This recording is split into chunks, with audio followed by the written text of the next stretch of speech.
Baku always delivers a mad qualifying session, and we're back again for 2024. Let's see if today's qualifying session can live up to those of past years. It's time for Saturday qualifying in the heart of Baku. And let's head to our practice report. Kato Watanabe always goes well around this track, and on the medium tires, put up a second fastest time. However, his teammate Fernando Alonso very close behind. However, Kato Watanabe would top the session in practice 2 in conditions that would most be similar to Saturday, and he was over a second ahead of second place Lewis Hamilton. However, in practice 3, Valtteri Bottas gets the upper hand on Kato Watanabe. 6/10 the Japanese driver is behind the flying Finn, and Watanabe is going to have to put up a lot more if he wants to reignite his title hopes. Here's a setup for Baku. Very, very weird setup because of the long main straight, but the tight technical sector in the castle section is going to be hard to match. Toyota bring durability upgrades to this weekend, and they don't really make much progress up to Mercedes in the constructors standing on paper, and there's no rain. And Watanabe, once again, similar to Monaco, is being impeded by a driver in his qualifying run. This time, it's Pierre Gasly in the AlphaTauri, and Watanabe is extremely frustrated. He clatters over the curb, and if being impeded by Gasly was not enough. Down towards the main straight he goes, and Gasly will actually help him for the first time in this run, giving him a nice slipstream. Across the line he goes, and it's still second overall behind Lance Stroll.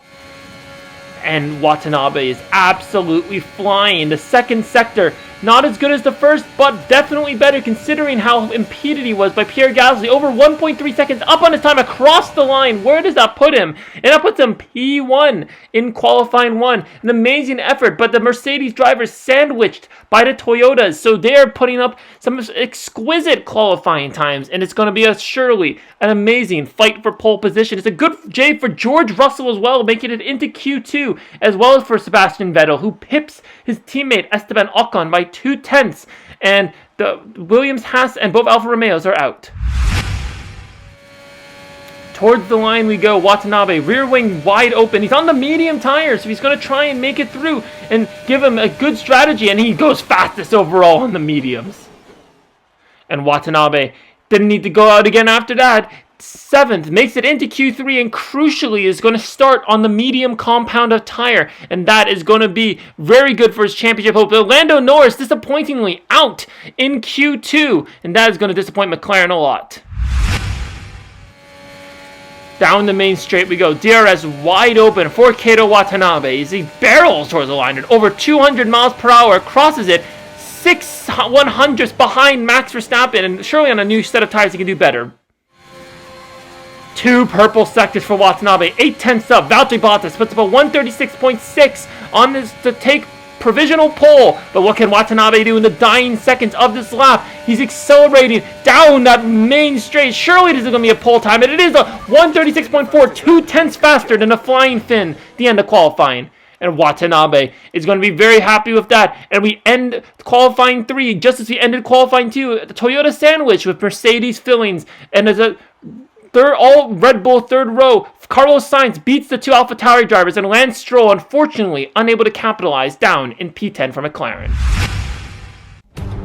Welcome, race fans, to round 6 of the Formula 1 2024 Championship. We're here in Azerbaijan for the Azerbaijan Grand Prix around Baku City Circuit. This has been a great addition on the calendar since 2016. However, its true potential wasn't revealed until the craziness we had in 2017 with collisions and chaos about, which led to Daniel Ricciardo solidifying one of his 7 Grand Prix victories. Let's see if more can be added today around this historic venue. And here we are around the Baku City Circuit, and it's a very unique circuit. Long straights, but tight, twisty corners that our drivers are going to have to keep on their toes if they want to keep out of the barriers and on the track. And here we go, onto the starting grid. Let's see what the Mercedes drivers can do. They had some good pace, but the Toyotas are looking to strike back after a few disappointing first few rounds. Here we go to the starting grid for the Azerbaijan Grand Prix here in Baku. Kato Watanabe takes pole position, 0.2 ahead of Valtteri Bottas, the flying Finn,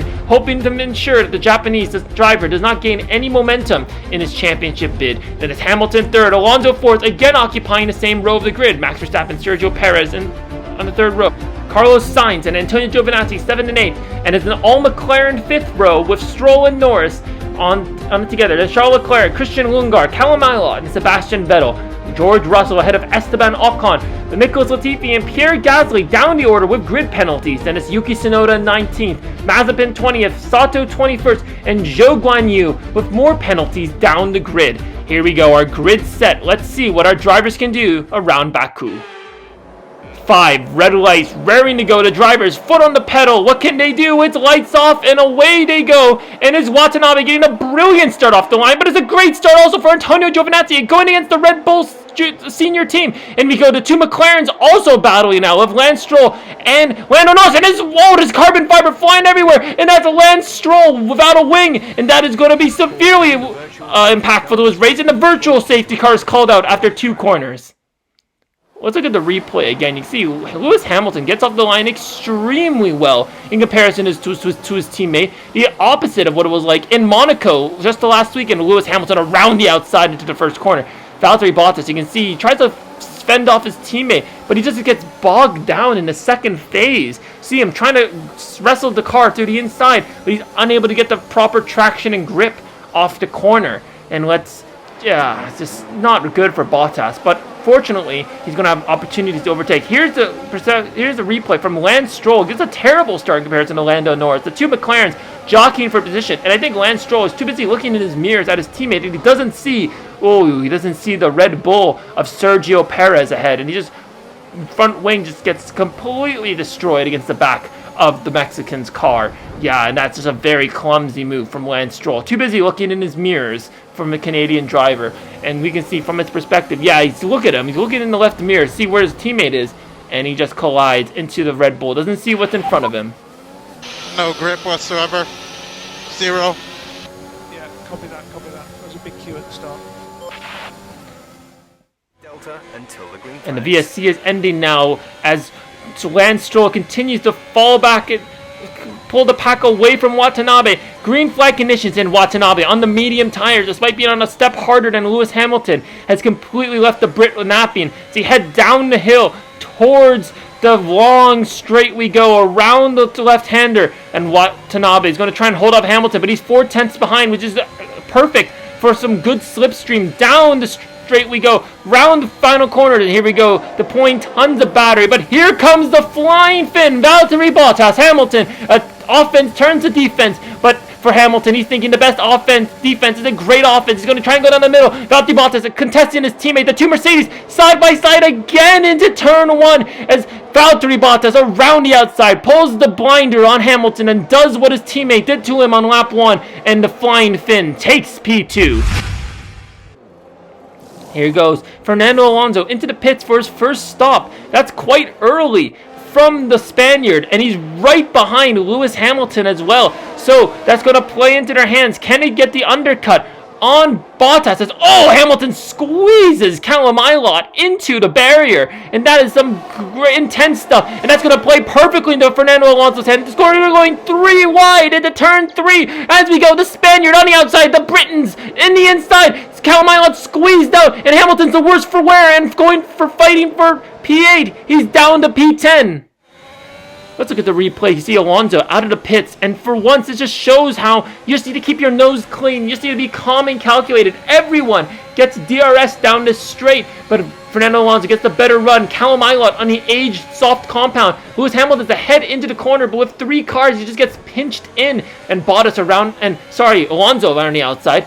Beautiful car control from the Spaniard. At his age, you can barely tell that he's one of the oldest drivers on the grid. As you can see, Callum Ilott, and wow, all 3 do very well not to make even worse contact than actually happened. Down the straight we go, and Valtteri Bottas pits on this lap. And so Watanabe, this was the strategy that Toyota was hoping to pull off on the medium tires, which Watanabe showed he had a great pace on in practice. Now, can he extend his advantage on the tires? And Lewis Hamilton closing up to Fernando Alonso. This is for the podium position between these 2 drivers. Hamilton around the outside of the Spaniard. Alonso gives him the big ol' squeeze, but Hamilton is not phased. The 7-time world champion is not going to back down in the face of adversity such as that, and he doesn't yet again as Hamilton pulls away down the back straight into the third place. And Lance Stroll, a little messy from the Canadian driver. But oh wait, it's yellow flag. Does he have an issue? He does. And for Stroll, after a decent qualifying showing from the Canadian, he is out of the Azerbaijan Grand Prix. Let's look at the replays. He heads towards the castle section. We go. And he does cut the corner rather awkwardly. I wonder, well, there's no smoke, so I can only deduce that there was a gearbox failure on the Canadian's McLaren. And this is surely a race to forget for Lance Stroll, who suffered wing damage at the end of lap 1. Yeah, Lance, we see some very high oscillations, which we're not fully understanding. Okay. And here goes Watanabe into the pit lane for his change of tires. And he's basically got 7 laps remaining in this race. He's going to definitely switch onto the soft compound tires, but a 25-second gap to Bottas, he surely has neutralized the Finn's attempt at an undercut. As Toyota pull a blinding pit stop, 1.8 seconds, a beautiful stop from the boys and girls at Toyota, and Watanabe drifting out of the pit lane, seizes the position, and he's got such a huge margin to Bottas. Down the main straight we go, Bottas 4 seconds behind the Japanese driver. Watanabe puts up the fastest lap of the Grand Prix, nearly, well, quite marginally ahead of his previous best lap as he laps one of the Haas cars, and Watanabe can now stretch his tires to the end. And that's Nikita Mazepin. Ooh, cutting the curve, very similar to Stroll. And he definitely has an issue, the Russian driver does, as he is pulling off to the side, down this straight. And considering the blind corners, this is a very dangerous race. You see the Red Bull considerably slowed down as Mazepin pulls off the side. Let's look at the replay. You can see, the engine just blows up. So very unsimilar to what happened to Stroll. Mazepin has just lost all drive down the straight, and he's impeded both Red Bulls. So he's definitely not entered their good books here, for sure, from the Russian drivers. He clatters that curve. And Mazepin is not happy about that. Surely after 4 seasons, the Russian driver is fed up with the fact that he's still at the back of the grid and nothing is working out for him. And as you see him pull off, and surely that's going to be a safety car, but the FIA, no action.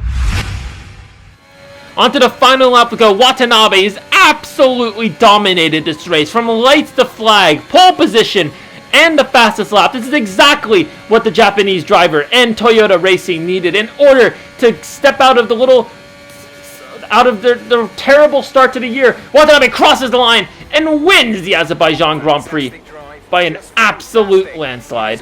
And you can hear his race engineer Jeff on the radio. He's absolutely raving for the man. Valtteri Bottas gives him the Japanese driver a little thumbs up action as he knows that Watanabe has not put a foot wrong all weekend, and he seized the opportunity with both hands. Watanabe gets the full 26 points plus the extra point for fastest lap, but it's a Mercedes 2-3 as Fernando Alonso is unable to contend with Lewis Hamilton after the Briton made that pass. Max Verstappen and Lando Norris, good points for them as well as Ferrari, as Antonio Giovinazzi for AlphaTauri takes up the final point slot. But Watanabe and Alonso tied on points in 5th place, and that's surely going to boost them up. But with 76 points to Valtteri Bottas, the Japanese driver is going to have to do a lot more to gain ground in the standings. But with 9 points behind Red Bull, surely P2 is an attainable target. And as you can see, Watanabe pulls off his traditional Archer celebration to take the top step of the Azerbaijan Grand Prix. We head next to Canada for the Canadian Grand Prix,